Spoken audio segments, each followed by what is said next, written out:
Hello, viewers. My name is Zach Hardy, and this is the Hardyac Wrestling Podcast, episode number 5.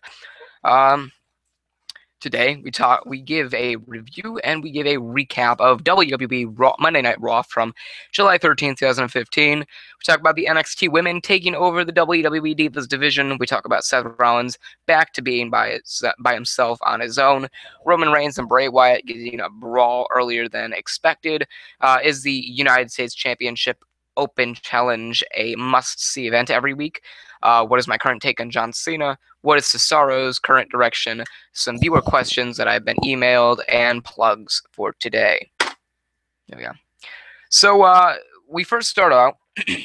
Let me give you my introduction. Hello, ladies and gentlemen. My name is Zach Hardy, and this is I hail. All right, you know what? Let me restart that. Ladies and gentlemen, from Hartford, Connecticut. He is the 5-time USW champion and the owner of Unitards. That's not a good enough intro. Ladies and gentlemen, from Hartford, Connecticut, 5-time USW champion, 1-time former Blue Belt champion, 23-time WOW World Heavyweight champion, 23-time... I gotta restart that one more time. Ladies and gentlemen, from Hartford, Connecticut, 5-time USW champion, 1-time Blue Belt champion, 3-time WOW World Heavyweight champion, 23-time Extreme champion in WOW, WOW Hall of Fame Class of 2012 representee, the leader of the Hardyacs, Zach Hardy. Welcome to the podcast. I hope you enjoyed last week's podcast. I hope you enjoyed last night's WWE WrestleMania 24 review via viewer suggestion. And of course, let's start out with the plugs. Follow me on Twitter at Zachary Sarah. Follow me for updates on this channel, anything, updates in general, and just a bunch of random shit. Also, if you have any questions for me to answer on the Hardyac Wrestling Podcast next week, or the Hardyac Questions and Answers series next episode of the Hardyac Questions and Answers, send them to unitards@gmail.com. That is unitards with 2 Z's at the end at gmail.com. I will answer them on the next episode of the Hardyac Wrestling Podcast, or the Hardyac Questions and Answers. The Hardyac Wrestling Podcast, next week, it'll be the 6th episode of the Hardyac Wrestling Podcast, and it will be on July 21st, 2015 at 10 p.m. Eastern Standard Time here on YouTube.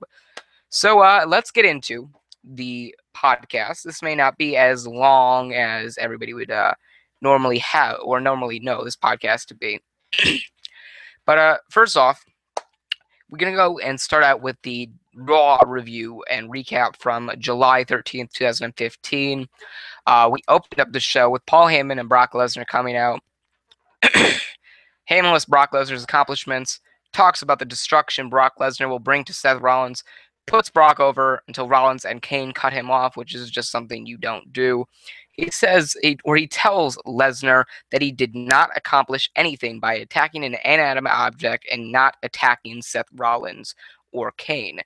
Rollins then says that they are parading this Cadillac around, but he's going to win when it comes down to Battleground, and he will burn Suplex City to the ground.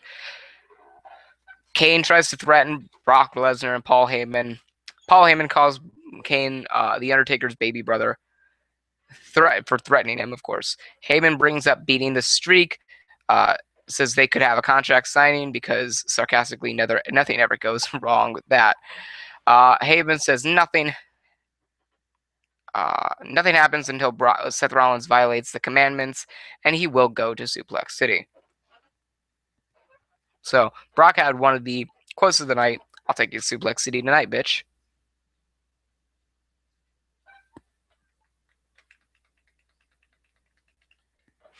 Anyway, we get into the first match of the night, which is Randy Orton and Ryback versus Sheamus and The Big Show.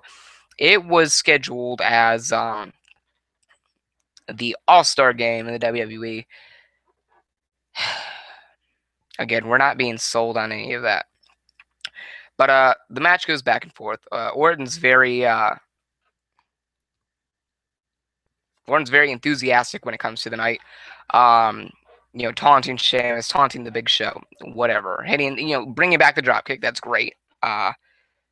Anyway, that leads into the final portion of the match. I apologize for the disruptions. Anyway, Randy Orton and Ryback win. Seth Rollins and Kane are shown arguing about the contract signing. Kane tells him that he has a plan. Rollins says that he hopes they aren't going to provoke Brock Lesnar, but Kane keeps this up. It won't end well for either of them, of course. We go into Dean Ambrose versus Bray Wyatt. Result, no contest. The match didn't go on. Roman Reigns and Bray Wyatt feuded early, which is kind of stupid, in all honesty. Then we get the Bella Twins and Alicia Fox coming to the ring. Nikki talks about her accomplishments, boasts about her accomplishments. Stephanie McMahon comes to the ring, introduces Paige, introduces Becky Lynch, introduces Charlotte, and then Naomi and Tamina come down to the ring, and Stephanie McMahon introduces Sasha Banks. And Sasha, Naomi, and Tamina are on this side. Paige, Charlotte, and Becky Lynch are on this side, and the Team Bella are on this side. The Bella Twins it's awesome because the Bella Twins got outnumbered this time, and I love when the Bella Twins don't get something in their favor. I don't know why. It's just great to me. But at one point, all members of the Bella Twins got locked in the figure 8 by Charlotte, the Banks statement by Sasha Banks, and the armbar by Becky Lynch. And the rest of them just stand tall in the ring as Team Bella walks away. Yay. That's pretty much how we end that portion. It's probably going to be a shorter podcast, probably a very short podcast. We get the primetime players and Mark Henry versus the New Day. PTP and Mark Henry win. R-Truth versus Bad News Barrett. R-Truth wins. We get John Cena coming out for the United States Open Challenge, or the United States Championship Open Challenge. This thing won't go fast enough. We get into Kevin Owens, Rusev, and Cesaro coming out for a shot, and then we get the number one contenders triple threat match for a shot at the United States Championship after this match, which would be Kevin Owens versus Rusev versus Cesaro. Kevin Owens would lead during the match. Rusev and Cesaro would fight. Cesaro took a nasty spill to the outside where he got suplexed off the top rope and onto the ring apron. Rusev won. By the time we got into John Cena versus Rusev, Rusev was just defeated or whatever. Then Cena got cocky. He started getting boasted, and Rusev was able to reverse the attitude adjustment into the accolade, and then Kevin Owens kicks Rusev in the head, giving Rusev the win, although it was by disqualification, so therefore John Cena is still the United States champion, and that's why we're going to go right into Kevin Owens versus John Cena for the United States Championship at Battleground. We go to Stardust versus Neville. Winner is Stardust. Pretty much something I eat out of comics, which is what they pointed to last night. Then we get the whole promo with Seth Rollins and Brock Lesnar having their contract signing. And at one point, Seth Rollins reaches under the table for a weapon. Doesn't get to use the weapon because Brock Lesnar flips the table over, pulls out the hockey stick or the axe handle or whatever, gives it to Seth Rollins, says, "Hey, you wanna do something? Go ahead, do it. Come on, do it." So Rollins gets the axe handle. Lesnar picks up the table, shoves it at Rollins. Rollins and Kane take advantage for a small portion of time before Rollins runs away, and Brock Lesnar throws the steel steps or the steel ring steps onto the ankle of Kane, therefore smashing or snapping his ankle. Rollins then comes back down, gets on the mic, and just goes on a tangent and pretty much X's out Kane now by stomping on his ankle. And that's pretty much that. So all in all, it was a good Raw. Nothing I thought was wrong with it. Whatever. We go into the whole point of the NXT Women taking over the WWE Divas Division. That was something that was very enjoyable. I enjoyed watching it. It was something great. And I think the Divas Division needs to stay like, I need Triple H to take over the Divas division. He knows how Divas wrestling should be, women's wrestling should be, and Vince McMahon better not fuck with Triple H's girls. Bayley, Becky Lynch, Sasha Banks, and Charlotte are all Triple H's girls. The 4 horsewomen of NXT, Triple H's girls. Vince McMahon better not fuck this up. If he does, I will go and personally slit his throat for all of these fans. You're welcome. Anyway, this is a good opportunity for the Divas division to strive and thrive, and just be better than what it has been for the past few years. So that's what I'm hoping for that. Seth Rollins is back to being alone. Not much else to say about that. Roman Reigns and Bray Wyatt brawl early. I don't like that. And it's pretty simple. Their match at Battleground should have been the one time where Roman Reigns was able to get his hands on Bray Wyatt. Of course, Bray Wyatt got away at Raw, but I don't know. It was just stupid to have them touch.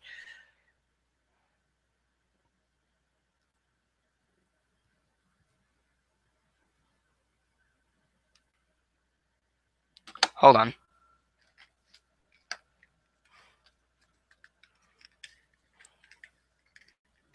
Andrew? Andrew?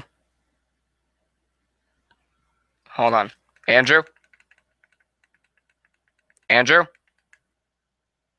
Hello? Okay, he probably left. Fuck. Anyway. Not much else. U.S. title open challenge is a must-see. Yes. Current take on John Cena. I still don't like the whole Superman gimmick, but now he's changing up his moveset. Now he's becoming more of a wrestler than a superhero. I'm one of those people that are kind of shoving myself towards John Cena's direction more than away from it. Cesaro's current direction, I don't know. I don't really know what his direction is. Hopefully it's something good, but I don't know. We'll see. Now we get into the viewers' questions. I told you this wasn't going to be a long podcast. Here's the situation. You are in a Survivor Series tag team match. Your opponents are Kurt Angle, Chris Jericho, Ric Flair, Kane, and The Big Show. Your team is Zach Hardy, blank, blank, blank, and blank. Who are your next 4 picks? That's pretty simple. My next 4 picks, or my team would be, or it would be Kurt Angle, Chris Jericho, Ric Flair, Kane, and The Big Show versus Zach Hardy, Matt Hardy, Jeff Hardy, John Cena, because he'd be able to just kick ass, because, of course, he's like fucking Superman. No. Better idea. My team, Zach Hardy, Matt Hardy, Jeff Hardy, Triple H, and Shawn Michaels. Bingo. So, thank you. He or she did not send me their name. Would you prefer that USW have a weekly intensity broadcasted on a television network, or for it to be broadcasted on an online program like it is now? Thank you, Theodore Sears, for that question. I would rather have them keep it like it is now. More of a small fan base, less is expected. So that means, we get to serve out more when less is expected, and it's a very nice incident. How do you compare the Zach Hardy character from your days in Whacked Out Wrestling to the Zach Hardy character during Ultimate Showcase Wrestling, and how do you see them as different? Thank you, Samantha Levy, for that question. In Whacked Out Wrestling, I was more... in USW, I'm more experienced as a professional wrestler on the microphone and in the ring than I was in WOW, and both are, and you can see that as a difference. And then the similar thing, I'm myself. I'm not anybody that I don't want to be. I get to be myself, and I'm glad. What is the best gimmick in both WWE and USW? And if you had to put the 2 gimmicks against each other, which gimmick would win? Thank you, Andrea Isla, whatever your name, however you pronounce your last name or your first name. Favorite gimmick in USW is Seth's demon character, and then favorite character in WWE has to be fucking Tyler Breeze's gimmick. I like that gimmick. So if I had to put them against each other, I would say Tyler Breeze's gimmick. He handles it much better. Next question. Which performers in WWE right now do you think are underused or underappreciated? Thank you for answering my question. Stella Cleveson, Damian Sandow, Cody Rhodes, and fucking Curtis Axel. Also, Adam Rose / Leo Kruger. What is the most stereotypical gimmick / character in WWE since 2005? I select the year 2005 because that is when I feel like the WWE became less supportive of wrestlers who are not fully white. Thank you, Thomas Calhoun, for that question. Probably Muhammad Hassan's extremist gimmick, and the same with Davari. The Great Khali as well, that whole Indian gimmick, I guess. Crime Time with their thug gimmick. William Regal with his British gimmick. Tajiri with his Chinese gimmick or Japanese gimmick, whatever. John Cena with his thug life gimmick. Very like white rapper-ish type of deal.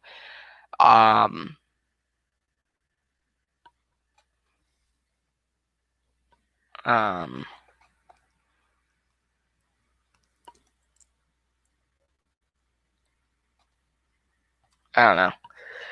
That's pretty much that. That's all I can think of. Thank you, Thomas Calhoun, for that question. Hello, Mr. Hardy. My question to you is the following. Do you think that USW should have a women's division? And if so, what should the women's division be called?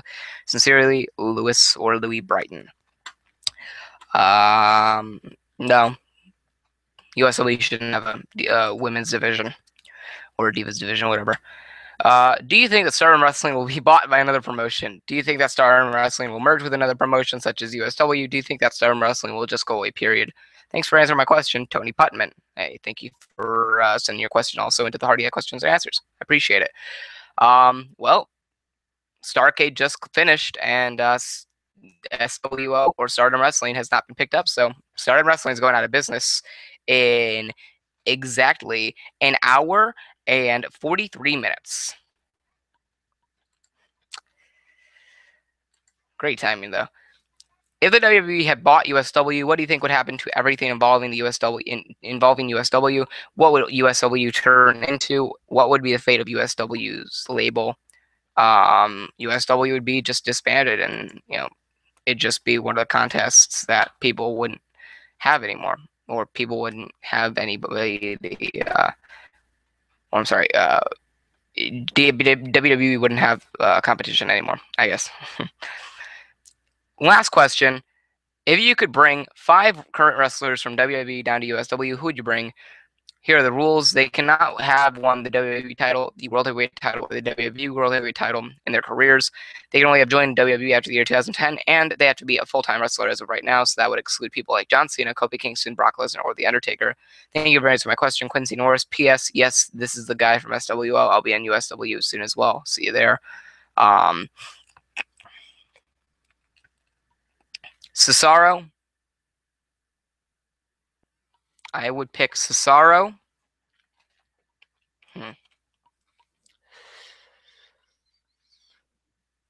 Cesaro, Kevin Owens,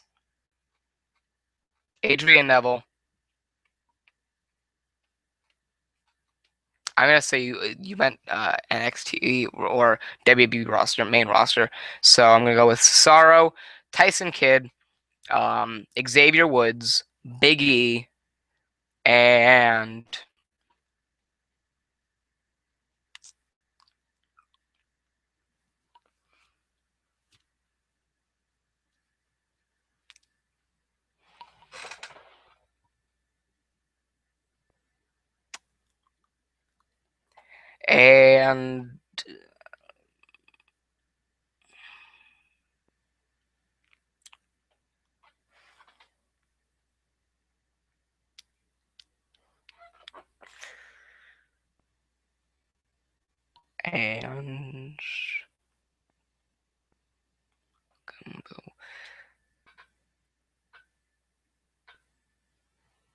I don't know.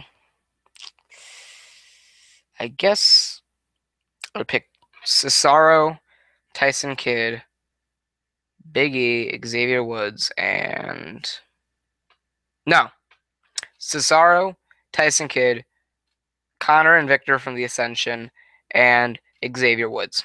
That's it. And thank you, Quincy Norris, for that question. And I guess that's going to do it for the podcast. I only went about 20 minutes, so guys, thank you for watching. My plugs. Thank you for watching. I hope you enjoyed. As always, follow me on Twitter at ZacharySarah for updates on the channel, whatever, whatnot. Also, if you have any questions for the next episode of the Hardyac Wrestling Podcast or the Hardyac Questions and Answers series, send them to unitards@gmail.com. That's unitards with 2 Z's at the end at gmail.com. And if you have any WWE pay-per-view that I have not reviewed yet, that you want me to review, present, whatever, past, whatever, then leave it in the comments below, and that'll probably be the next episode that I do for that kind of series. Anyway, guys, thank you for watching. I hope you enjoyed. Remember, like, favorite, and subscribe for more. I'm Zach Hardy, signing off.